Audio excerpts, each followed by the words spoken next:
Olá a todos, aqui é o Alexandre Dias, do Instituto Piano Brasileiro, e hoje eu tenho a honra de ter ao meu lado o professor Borromil Mede, que aceitou dar uma entrevista para o Instituto Piano Brasileiro, e a quem somos muito gratos. Borromil, obrigado. E o Borromil, ele é um dos professores mais importantes de música do Brasil. Ele é autor do livro Teoria da Música, que já vendeu mais de 100 mil cópias desde a década de 80. E ele é professor emérito da UNB e criador da Musimed, que é esta loja em que nós estamos e que é uma das últimas lojas de partitura do mundo. Borromil, boa noite, obrigado mais uma vez. Eu queria começar sabendo como que foi o seu começo na República Tcheca, porque você nasceu lá, né? Sim. E você se formou no conservatório como trompista, né? Você podia falar um pouco como é que foi esse começo, como é que era o tipo de ensino lá? Você sempre fala do rigor que eles tinham e também do nível de excelência deles. Isso. Bem, como você disse, eu nasci na República Tcheca. Meu pai era advogado e músico amador que amava violino e sempre quando tinha tempo ele tocava violino. Ele era segundo violino da última estante da orquestra amadora da cidade onde eu vivia. A cidade se chamava Kolín, tinha 20 mil habitantes e tinha a orquestra sinfônica de 80 músicos com 4 trompas, dois fagotes, uma orquestra completa. E ele lá era na última estante do violino. Então, em casa se fazia música, minha mãe tocava piano e claro que crianças tinham que tocar algum instrumento. Então eu, com 5 anos, comecei a tocar violino e estava indo até bem, não? Já estava tocando Kreutzer, concerto de Rode, não? Aí, Sonata Kreutzer? Não, sonata não. Tá. São métodos. Certo. Tá? E só que quando descobri que as meninas gostam mais músico de sopro do que violinista, eu larguei violino e comecei a tocar a trompa. Certo. Aí virei trompista. Trompista, tá certo. Aí comecei a estudar trompa e entrei no conservatório, fiz famoso conservatório de música de Praga, não, que era muito difícil entrar lá e muito difícil concluir. Então, quantos anos de curso que 6 eram? anos. 6 anos. 6 anos, não?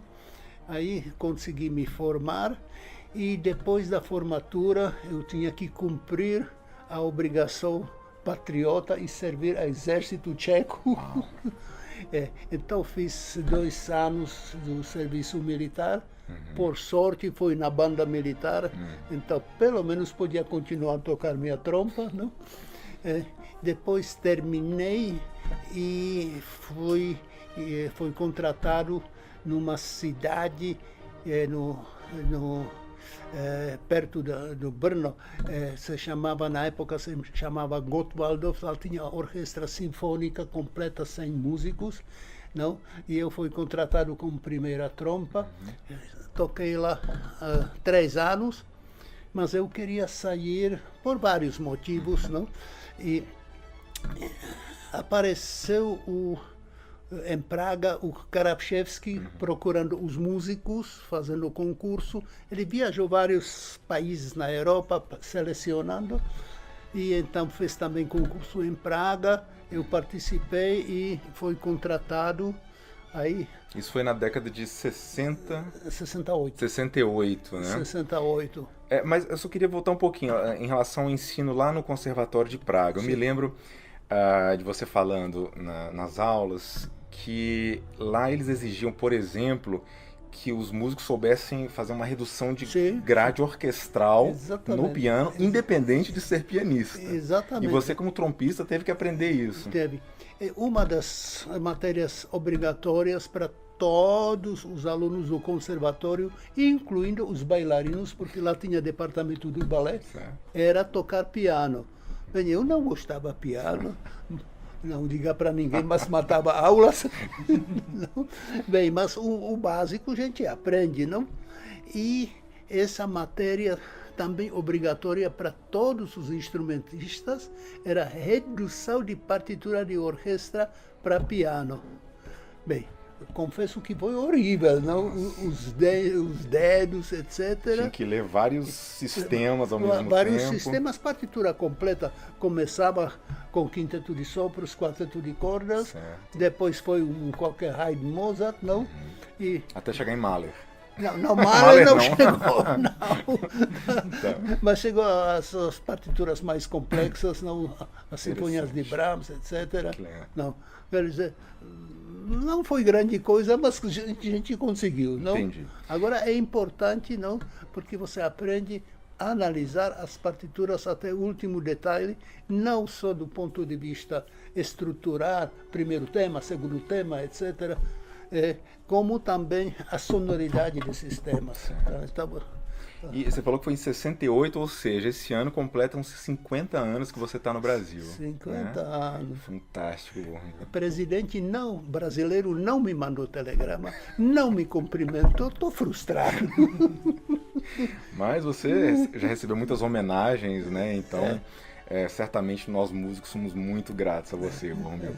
Você disse que quando você... Bom, o Karabchevsky estava escolhendo músicos na Europa. E aí você fez algum teste lá com ele? Concurso bem concorrido lá em Praga, não? Certo. E ele, na época, contratou 12 músicos tchecos para integrar a Orquestra Sinfônica Brasileira, que naquela época tinha mais dentistas e donos de farmácias do que músicos profissionais. Eram amadores. Faltava músicos naquela época, hoje não falta mais, né? Uhum. Então ele contratou esse grupo dos músicos tchecos para integrar a orquestra sinfônica e também para ensinar e criar a escola de europeia lá dentro do Rio de Janeiro. Certo. Tá?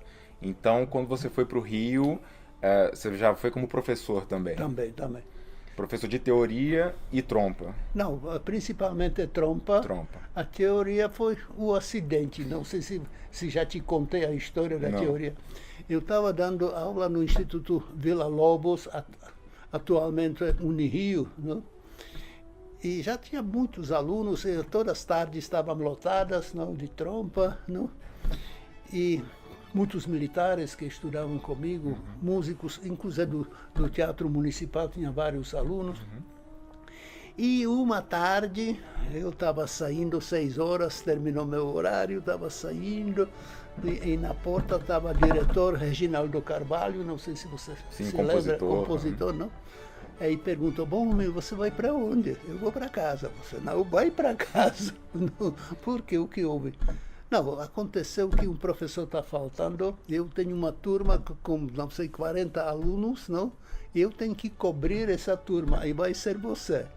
Falei, mas eu nem falo português, porque para dar aula de instrumento é fácil. Adágio, presto, allegro, fá sustenido, isso vai, não? Agora, falei, olha, vem cá. Ele abriu a porta, me empurrou, esse moço vai dar aula hoje. Isso foi o pior momento da minha vida. Isso foi aula de 6 até 10. Nossa. Não.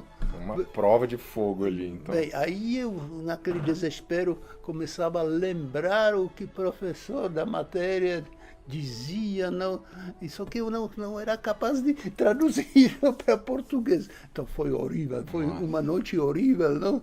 Você ainda se expressar... Você foi aprendendo português aos poucos, aos né? Poucos, claro, aos né? poucos. Né? E, bem, aí voltei para casa, dia seguinte, o diretor falou, a turma gostou de você. Não acredito, não gostou, você vai dar aula hoje de novo. E assim continuou. Bem, quando o professor voltou da licença, eu já era titular. Uau!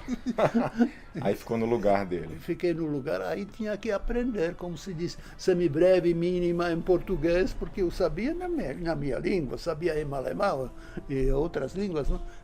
Que línguas que você fala, Borromil?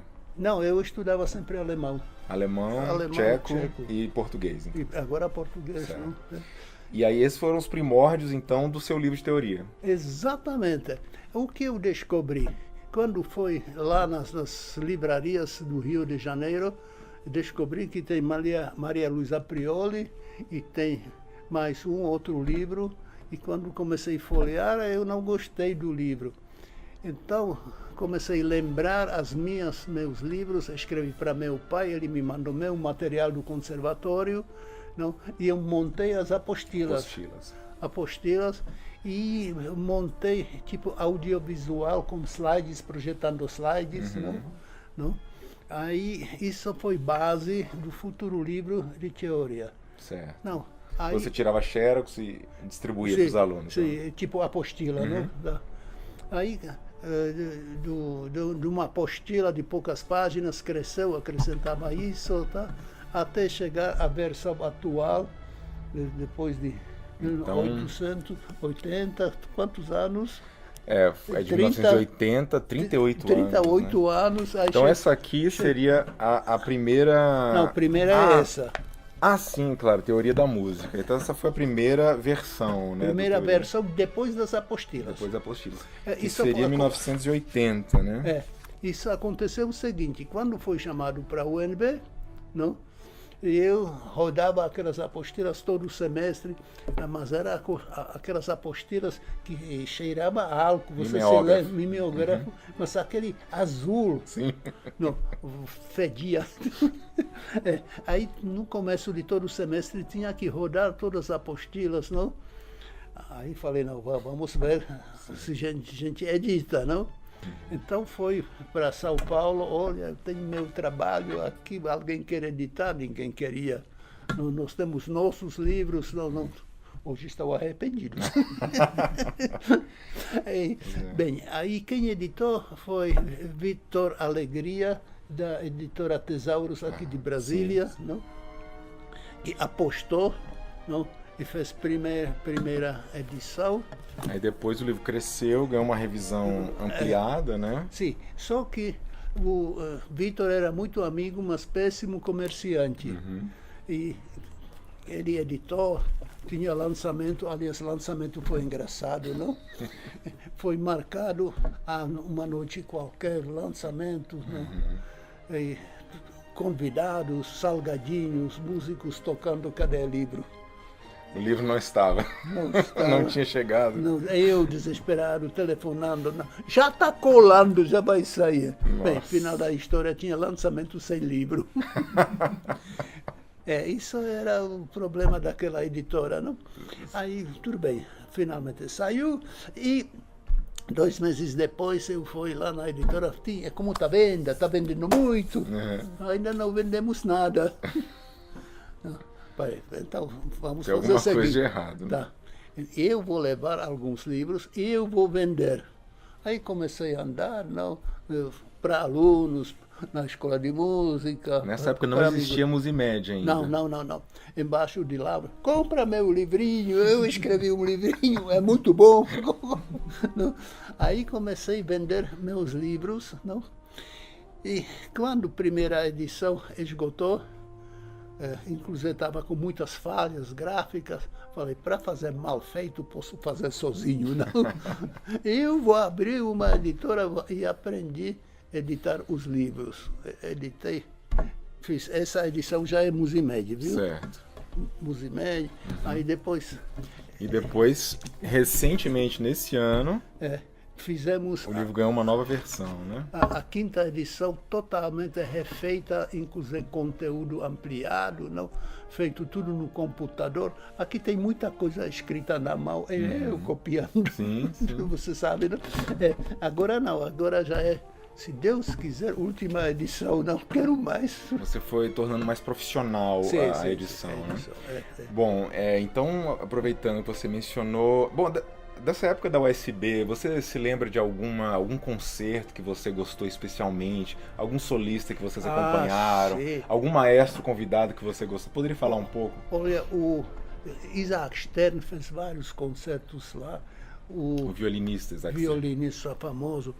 violonchelista Fournier, aquele que anda na cadeira de rodas.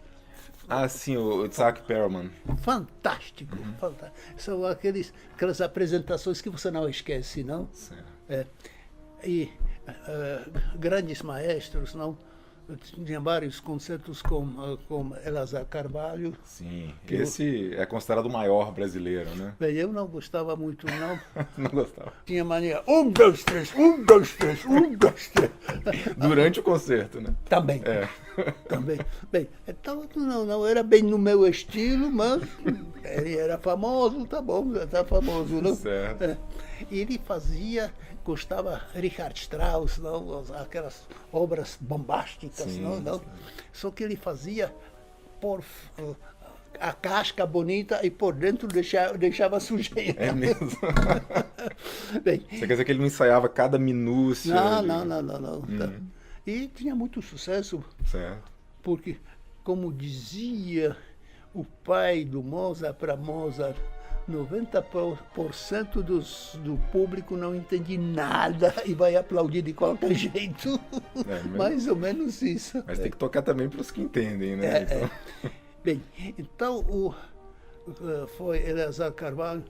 Eu lembro um regente americano de cor escura, você diz, não? Tá?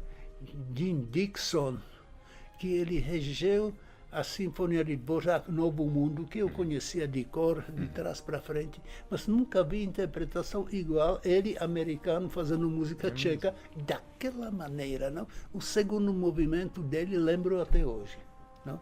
E muitos regentes internacionais.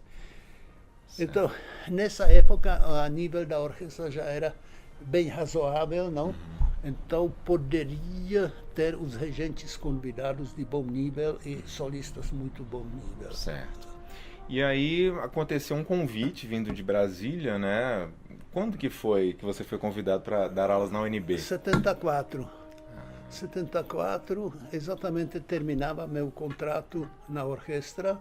Não sabia se vou renovar, não. E veio o convite da UNB que queria montar quinteto de sopros.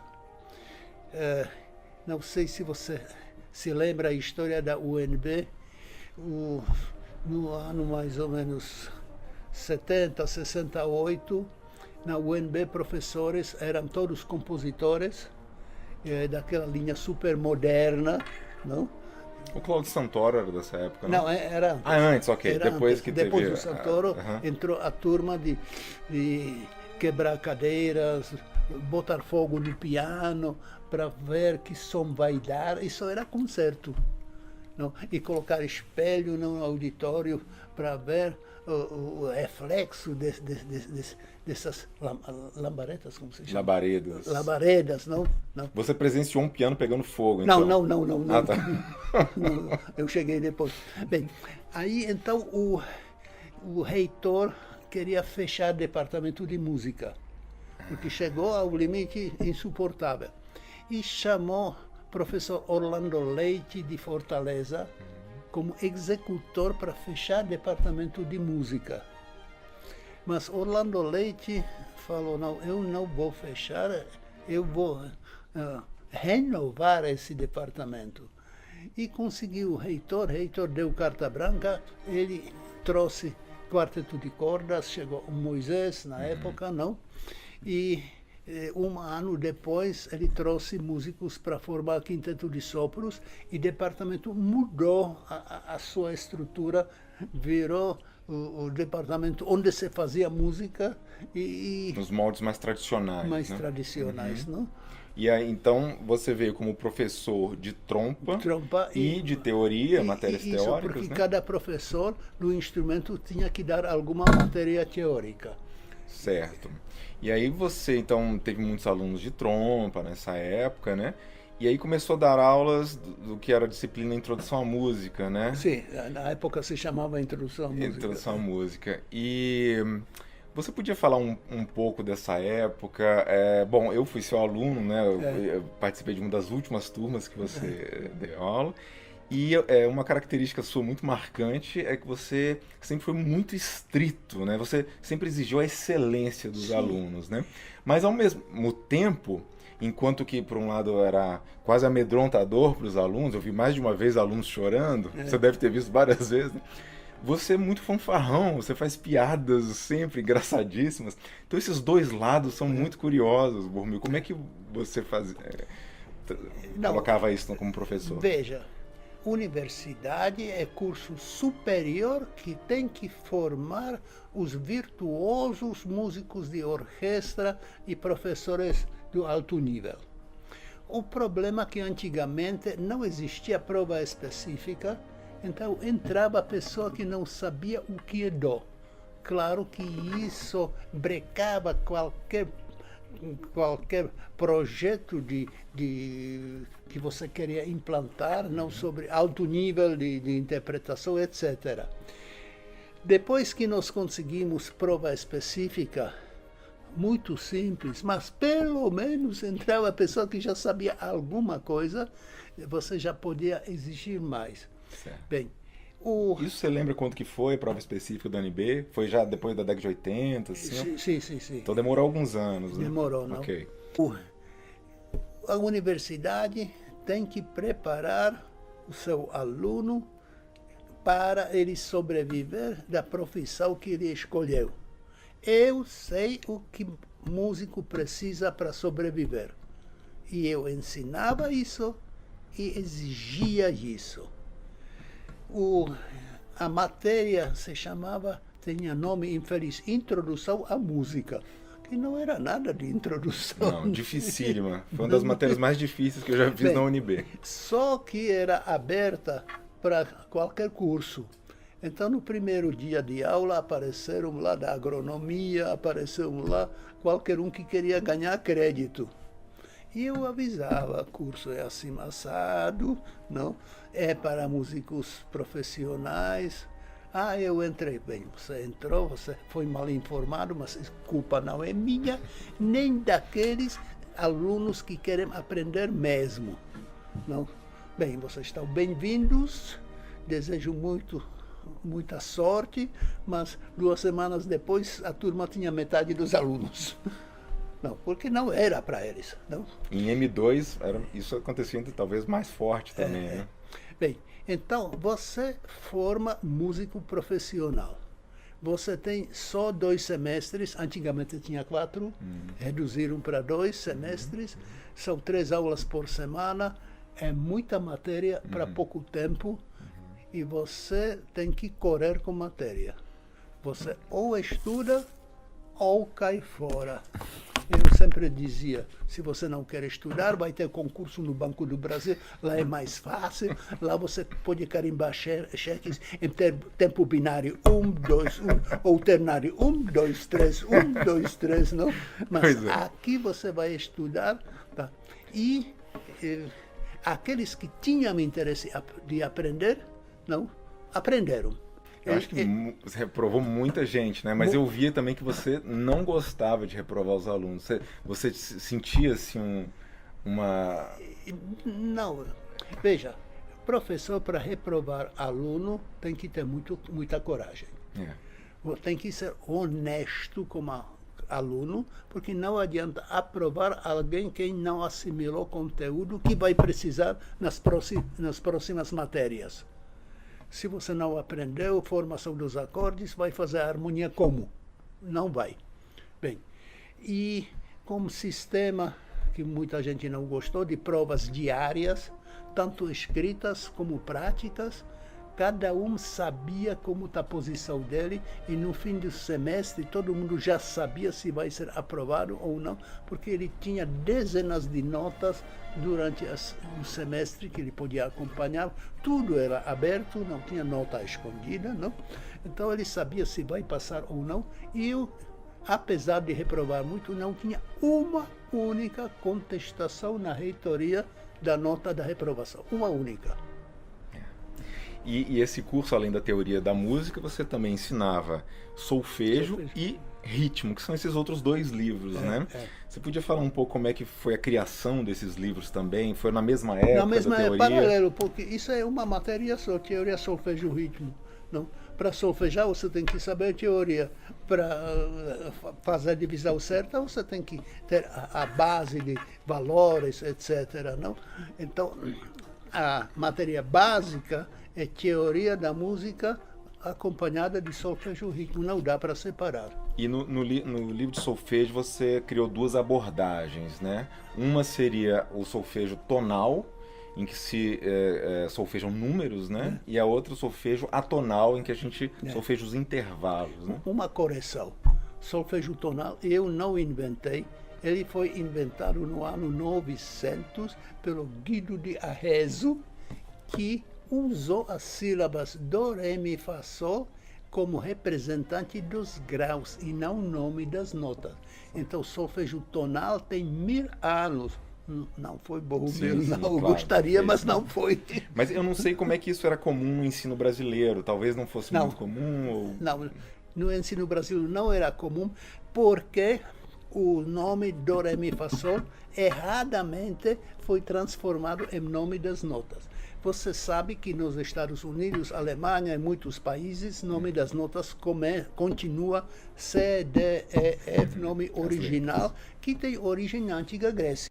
São usadas em todos esses países para solfejar os graus. Então, em Ré maior você solfeja do, ré, mi, fá, sol. Em Fá sustenido maior você solfeja do, ré, mi, fá, sol.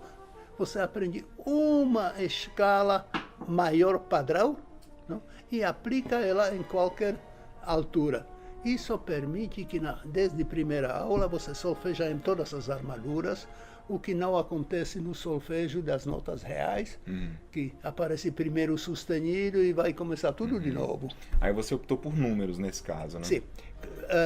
Como nome das notas do, ré, mi, fá, sol, é difícil dizer que ré maior é do, ré, mi, fá, sol. Isso dá confusão. Uma das teorias é chamar os graus tônica, mediante tom, mé, sub, dó, mas as sílabas são tão complicadas e tão pouco sonoras, não? Que o mal menor é solfejar os números. Não é ideal, mas é o que funciona. Então nós solfejamos Fá sustenido maior, 1, 2, 3, 4, 5, Ré maior, 1, 2, 3, 4, 5, etc. Certo. Isso é economia de trabalho, economia de tudo, inclusive facilita os ditados, percepção, tudo. Isso vem paralelamente com solfejo atonal, que também não foi eu que inventei, não. O solfejo atonal se baseia no fato que cada melodia é sequência dos intervalos. Entre primeira e segunda nota tem, por exemplo, terça maior. De segunda a terceira nota tem quarta justa e assim por diante. Toda a melodia é sequência dos intervalos. Se você aprende esses intervalos isoladamente, é só pegar esses modelos e colar um atrás do outro. Depois, no final, você tem cada melodia como sequência dos graus e sequência dos solfejos. Não tem como errar. Você costumava pedir um aquecimento também nos solfejos, né? Que seria cantar segunda menor para cima, segunda menor para baixo. Exatamente. Chamada ginástica dos intervalos. É tipo aquecimento. Não? Não, isso com certeza funciona muito bem. Mas essa ginástica é invenção minha. Essa é a invenção sua. Tá certo. E, bom, esses livros eles podem ser adquiridos no site da Musimed, né? Pode. Ou presencialmente aqui em Brasília. Aqui na loja, pedindo autógrafos. Eu não estou cobrando, por enquanto, autógrafo. Tá certo. E aí, vamos falar dos outros livros que você lançou. Esses aqui seriam livros de histórias, de humor, da música? Bem, esse livro, como você disse, nas aulas eu contava muitas piadas, muitas histórias, tanto como era estudante, não, e muitas histórias. E alguém falou, por que você não bota isso no livro? Uma boa ideia. Aí eu fiz um livro bastante engraçado, Vida de Músico Não É Fácil. Aí eu estou contando, dando sugestões, como escolher instrumento, não? Se você tem dedos pequenos, não escolhe contrabaixo, porque vai precisar. Não, assim por diante, não? E a trompa, você que falava que ele tem que fazer uma figa dentro da trompa, você pode falar um pouco por quê? Bem, então, todo instrumento tem, os outros instrumentistas falam mal, é aquela briga, não? Como entre Flamengo e Botafogo, não? Então entre músicos também essa rivalidade dos instrumentos, não? Então um fala mal do outro. Então sobre trompistas, eles dizem que trompa é instrumento divino, sabe por quê? Não? Porque só Deus sabe que não vai sair quando você sopra. E porque você tem mão direita na campanha, porque você faz figa, não? Fica torcendo para não sair. E muitas outras histórias, não? E depois você lançou um outro livro. Outro livro, que é um pouquinho mais extenso. Música é coisa séria. Música é coisa séria. Mas nem sempre. Isso também é uma pesquisa de muitos anos, que eu juntava os dizeres, o que compositor um fala do outro, e as histórias engraçadas do mundo da música, não? E foi uma grande pesquisa que você fez. Pesquisa não, muitas histórias baseadas nos artigos nos jornais, não? Por exemplo, Beethoven falando mal dos outros, não? O outro compositor elogiando, o terceiro compositor falando mal da história da música, inclusive o capítulo sobre cantores, como era praxe na ópera no século XIX, não? Que teatro de ópera era centro de convivência, não tinha televisão, não tinha outras coisas, então era um lugar onde o pessoal ia para bater papo, jogar carta durante o concerto, durante a apresentação da ópera, não? Namorar, seduzir as cantoras, não? E beber champanhe, não? Isso era praxe na ópera. Então estou falando sobre isso e muitas outras histórias, falando sobre compositores vaidosos, compositores são vaidosos, não?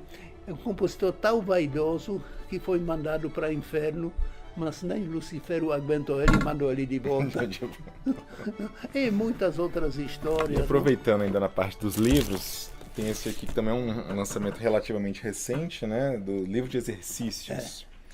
E tem o DVD. Então podia explicar um pouco também o que são esses complementos? O DVD explica as primeiras aulas básicas de teoria, não é completo. Ele fala sobre grafia musical, escalas, acordes e intervalos. É aula ao vivo. Você num quadro negro dando aula, eu né? dando aula, não?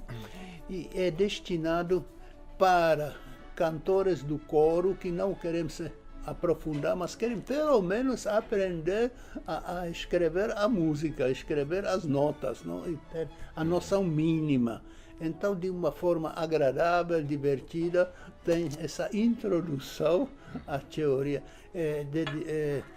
para músicos da banda do interior, que também precisa primeira informação, então é dedicado a eles.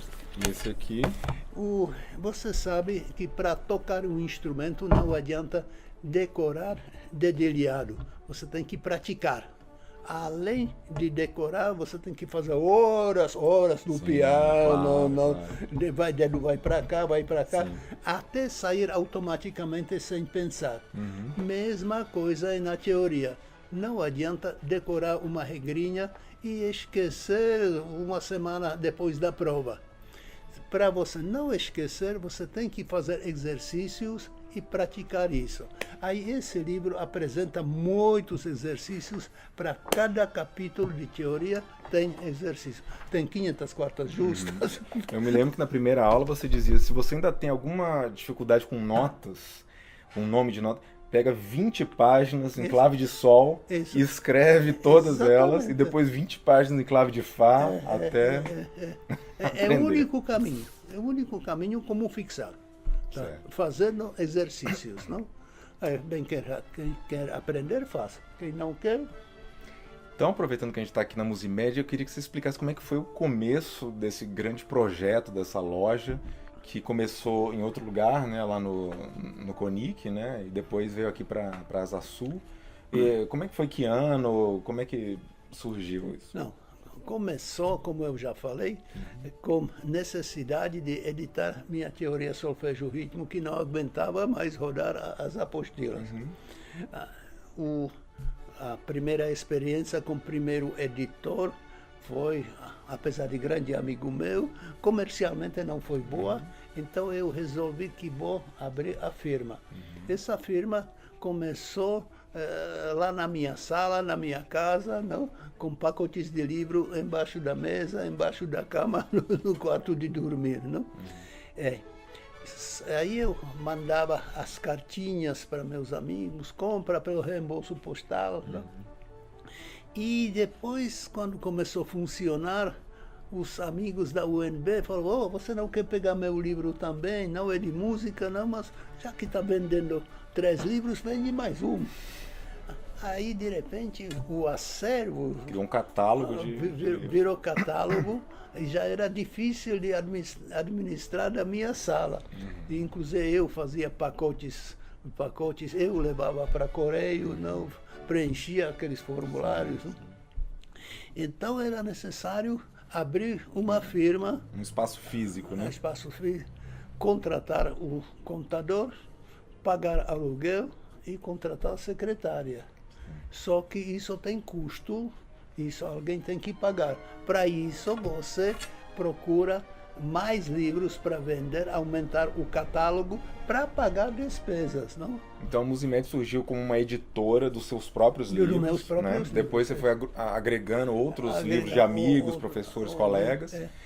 Mas hoje você vende também muitos instrumentos musicais. Sim. Né? Só para completar, não? Depois, quando cresceu, eu tinha que alugar mais uma sala, porque pegava livros das outras editoras. Não? E uma secretária já não dava conta, tinha que contratar mais um funcionário. Para isso, eu tinha que agregar mais livros. Aí crescia, não? Até chegar a essa situação atual, que hoje tem mais de 100 mil títulos aqui na loja disponíveis para os clientes. Nós somos hoje maiores importadores de música erudita do Brasil, com exclusividade de várias editoras estrangeiras, não? Sim. Aliás, últimos. Pois é, você podia falar um pouco sobre isso, porque parece que as lojas de partitura estão sumindo, né? Não só no Brasil. Também em Nova York, lojas estão fechando. Sim. Estão funcionando através do internet. Sim. Você pede uma partitura e dia seguinte o funcionário daquela firma vai na editora, pega lá e manda para você. Quer dizer, a loja de música é intermediário só entre a editora e entre o cliente. E você talvez assim, você é uma das últimas lojas de partitura. Sim. Do Brasil, certamente, e talvez da América Latina inteira, com né? Com certeza. E como é que você vê a importância de uma loja física de partituras e de instrumentos musicais? Porque aqui é um ponto de encontro também dos músicos, né? Partitura não vai desaparecer. Ela vai diminuir a movimentação, mas desaparecer não vai, porque sempre vai ter um músico que quer partitura de papel de boa qualidade, porque há uma grande diferença tocar de uma folha de xerox e tocar de uma partitura bem acabada, bonita, não? O efeito estético final é diferente, isso psicólogos já provaram, você sabe disso. A edição da Henley é muito mais agradável de tocar. Né? Aliás, nós somos representantes da Henley para o Brasil. Não? Bem, então sobre o ponto de encontro, que aqui vem músicos, né? Sim. Como as outras lojas, quase todas já fecharam, porque negócio não é. Se eu não gostasse tanto as partituras, eu ia fechar, ia vender pneus, ia vender pipoca, qualquer coisa, ia ganhar mais dinheiro, não? Mas, como existem ainda as pessoas que gostam das partituras, não? Nós nos transformamos no centro do Brasil e também no exterior, onde tem clientes que pegam avião em São Paulo de manhã, vem aqui para Brasília, fica o dia inteiro aqui mexendo, xeretando, não? Porque nós temos muitas raridades, não? E à noite, com sacola cheia, volta para São Paulo. E das outras capitais também. O internet também está ajudando a manter o movimento das partituras, o que está garantindo sobrevivência modesta. É isso que eu ia lhe perguntar. Como é que você encontrou um modelo para continuar funcionando e existindo? Foi a internet que permitiu, em parte, ajuda, isso, né? Porque vocês exportam até para o Japão, né? Também. E como você perguntou sobre instrumentos, hoje em dia só papel já não sustentaria a loja. Então nós fomos obrigados a acrescentar a parte dos instrumentos que combinam com nosso perfil de partitura. Então são os violinos, instrumentos de cordas, não? Os pianos digitais combinam com nosso perfil, batutas, etc. Cordas de instrumentos. Cordas. Nós somos maiores representantes de cordas Tomastik. Da Áustria. Nós importamos há 25 anos diretamente da Áustria e distribuímos para o Brasil todo. Certo. Então isso ajuda a manter finanças mais ou menos equilibradas e garantir a sobrevivência da firma. Entendi. Que não é fácil. Eu faço ideia, Borromil. Borromil, para terminar a entrevista, eu queria perguntar sobre o seu lado de crítico musical. Sim. Que você desenvolve com muito gosto, né, já há muito tempo. Você criou um jornal que se chamava Música em Brasília, junto com sua esposa, né, a Regina. E foi entre 2004 e 2009. Foram, acho que 40 números. 55 por aí. 55? E como é que foi essa experiência? Você podia falar qual era a motivação do jornal? Você tinha uma coluna de crítica também, né, dos concertos? Veja, em Brasília não tem o jornal que fala sobre música erudita, como praticamente não tem no Brasil. No Brasil tem a revista Concerto, de São Paulo, mas que fala só sobre São Paulo, República São Paulo. Não? E resto quase não fala. Não? Hoje em dia eles já expandiram bastante, já falam de vários outros lugares. Mas principalmente Rio de Janeiro não tem. Tinha a agenda Viva Música que encerrou, né? Encerrou. O Belo Horizonte não tem. Então o Brasil está muito pobre nas críticas musicais, não? Os grandes críticos do Globo, Hernandes, o compositor que era crítico da Jornal do Brasil, compositor, depois lembro o nome dele, fazia excelente. Jornal do Brasil. Lá do Rio.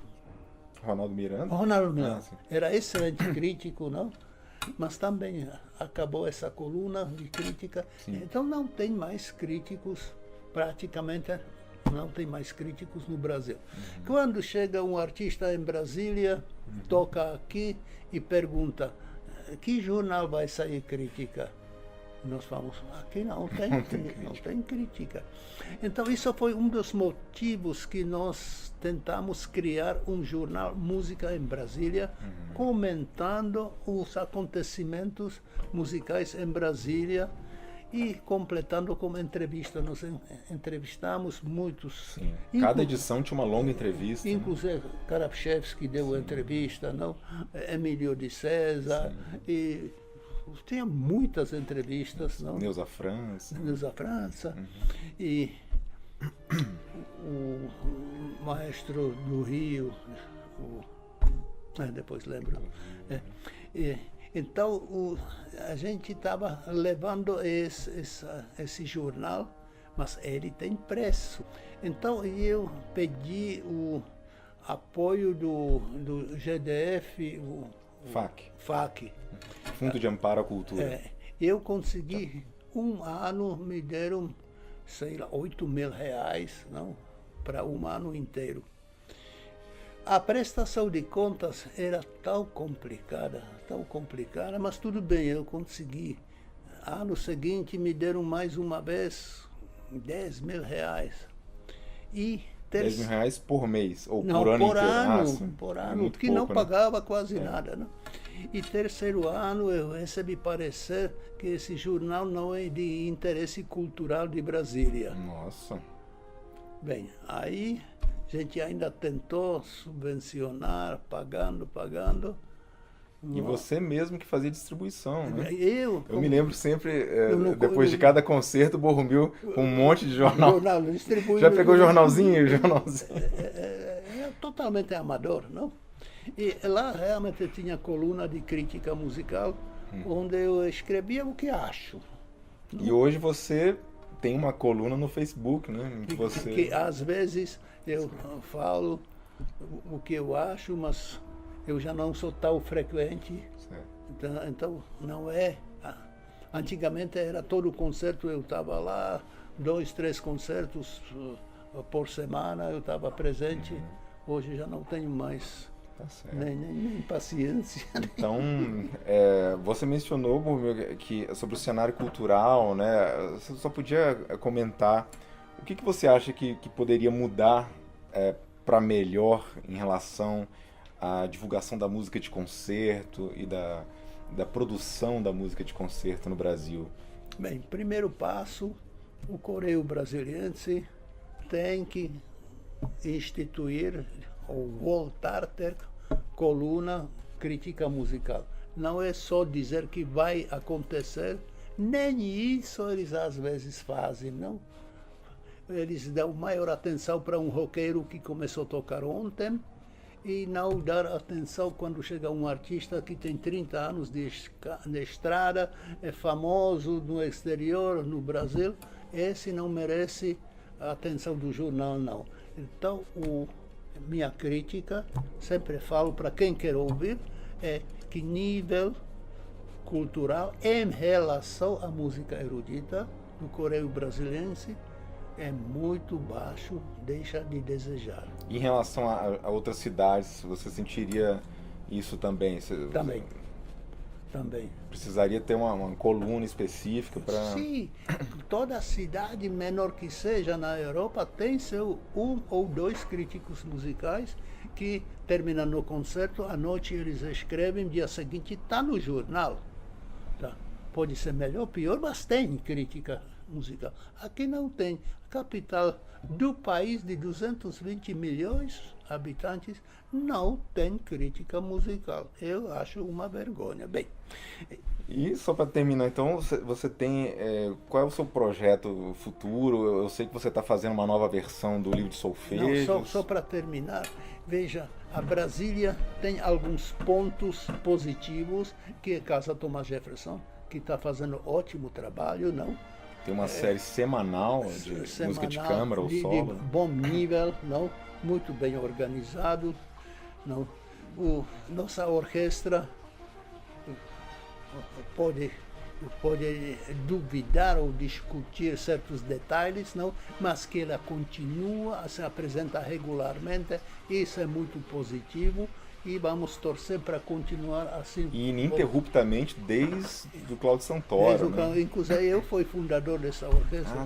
Eu fui primeiro presidente da comissão artística dessa orquestra quando ela foi Então você tocou também na Orquestra de Brasília, sim, né? Esquecemos de falar isso. Esqueci não. Quando vim para Brasília, além da universidade, eu fui da orquestra. Toquei lá, sei lá, 15 anos, nem sei quanto.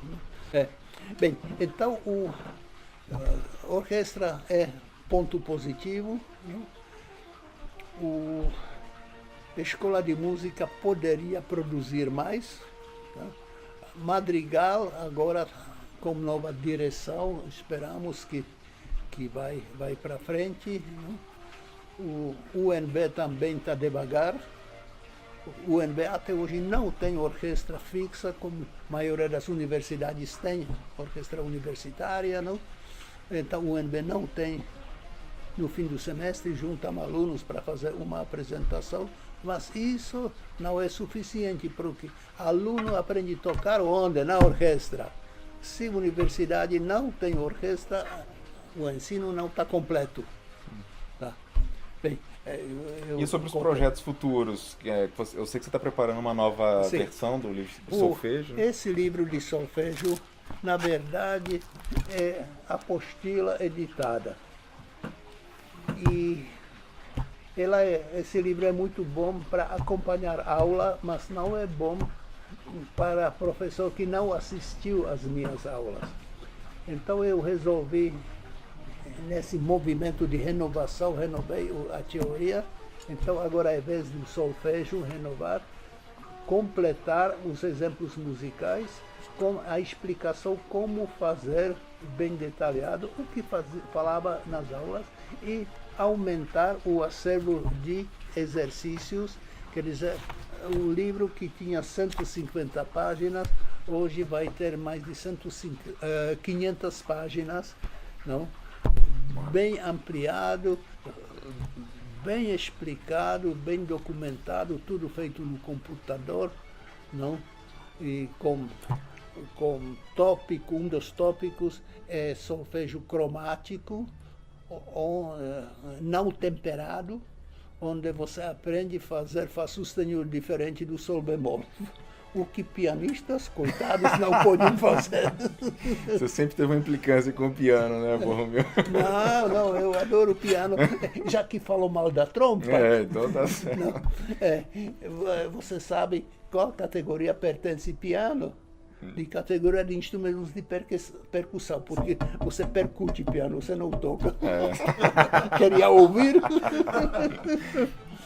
Pois é, o Borromeu é cheio dessas piadas, sempre foi assim. E para terminar, o Bach dizia: tocar piano é fácil, só acertar nota tecla na hora certa.